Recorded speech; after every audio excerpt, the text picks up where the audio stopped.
Hi, we're in volume 6 of the Bible story. My book has Esther on the front, and my books are blue. And they still have their jackets on them. And these books are 70 years old. The main reason why they still have the jackets on them is um, my husband's grandma put them away, and her house was like a museum. I mean, for real. I hate to say that, but it was like a museum, and we couldn't touch hardly anything, or I couldn't. Even though I don't know. Never mind. Part 4, Story 2, What Job Didn't Know. Poor Job. How he must have wondered why all these terrible things had happened to him. Was God punishing him for something he had done wrong? Why had he lost everything all at once? Why had the Sabaeans stolen his oxen and his donkeys? Why had the lightning struck his sheep? And why did the Chaldeans drive off his camels?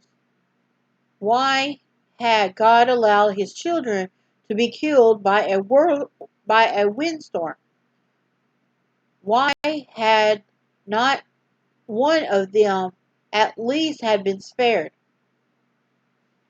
Oh, why?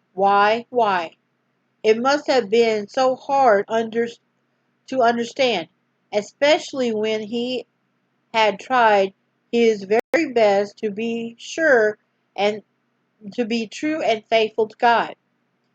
If he could have known all we know today, but he didn't. He was left to wonder and question, with nobody to give him an answer. Whoever wrote the book of Job, and many believe it was Moses, had drawn back the curtain and let us see why so much trouble came to Job all at once. It was Satan who was back of it all, the same person who got Adam and Eve to question and disobey God in the Garden of Eden. One day, so the story goes, when the sons of God came to present themselves before the Lord, Satan turned up too. Where have you come from? Said the Lord. From going to and fro in the earth, said Satan, and from walking up and down on it. Did you meet Job? The Lord asked. Asked the Lord. There is no one like him on all the earth. Perfect and upright, he loves me and hates evil. Does Job serve God for naught? That's what it says. Does Job serve God for naught? Does he not serve you? Sneered Satan. He's good because he's rich. You have blessed him and protected him and given him everything a man could wish for. No wonder he serves you. And then the snake roll, because I probably think you would. Take away all he has, and he will curse you to your face. In other words, he gonna do all that stuff. God didn't believe it. He trusted Job. He felt sure that whether Job had much or much or little, he would still be true to him. Try and see, the Lord said to Satan. Only don't hurt him. Satan left in a great glee, eagerly planning the evil that he would bring on Job. As soon soon the blows began to fall, one after the other, while all heaven watched to see what Job would do. Job never wavered. True, he didn't understand why God had allowed such trials to come to him, but he trusted God's goodness just the same. You may be sure God was proud of Job. What a man was this, suffering so much without a murmur? As for Satan, he was furious from, from for although he had tried his best to shake Job's faith, he had failed miserably. The next he when the next he meet the Lord, he excused his failure by saying that he hadn't had a fair chance. In other words, the devil said, "You didn't give me a chance." And he says, and this is what he says: "You see, Job still holds fast his integrity." The Lord said, "Well, let's get back to the story." Okay. "You see, Job still holds fast his integrity." The Lord said to him, "Oh, because you would not let me touch his person," sneered Satan, "and that a man has will to give for his life. Touch his bone and his flesh, and he will curse you to your face." In other words, you wouldn't let me touch his body and make him sick, and he let him get sick, and I'll show him that he's going to turn.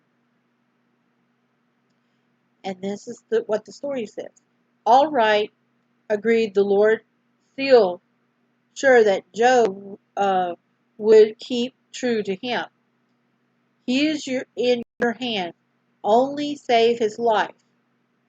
So Satan went forth from the presence of the Lord and smote Job with sore boils from the sole of his feet to the top of his crown.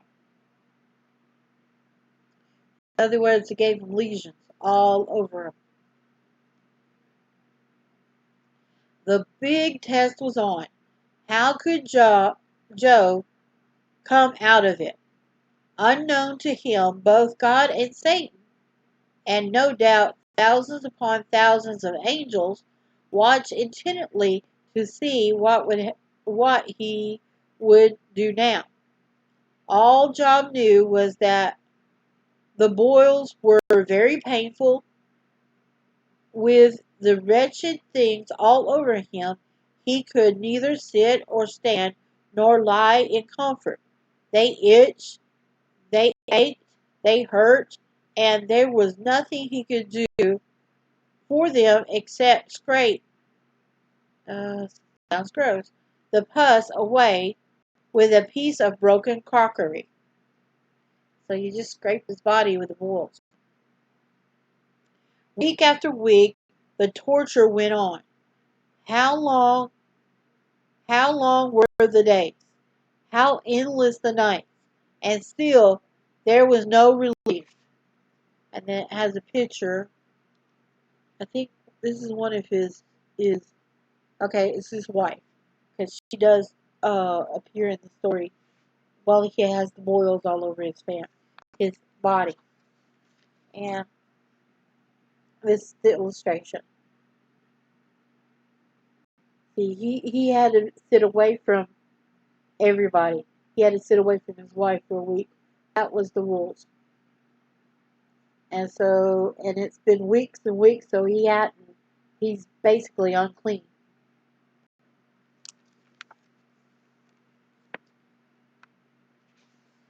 Okay.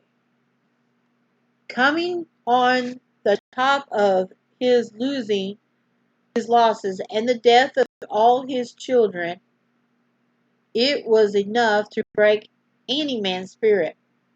Curse God and die, urged his wife, who was greatly upset by all that had happened.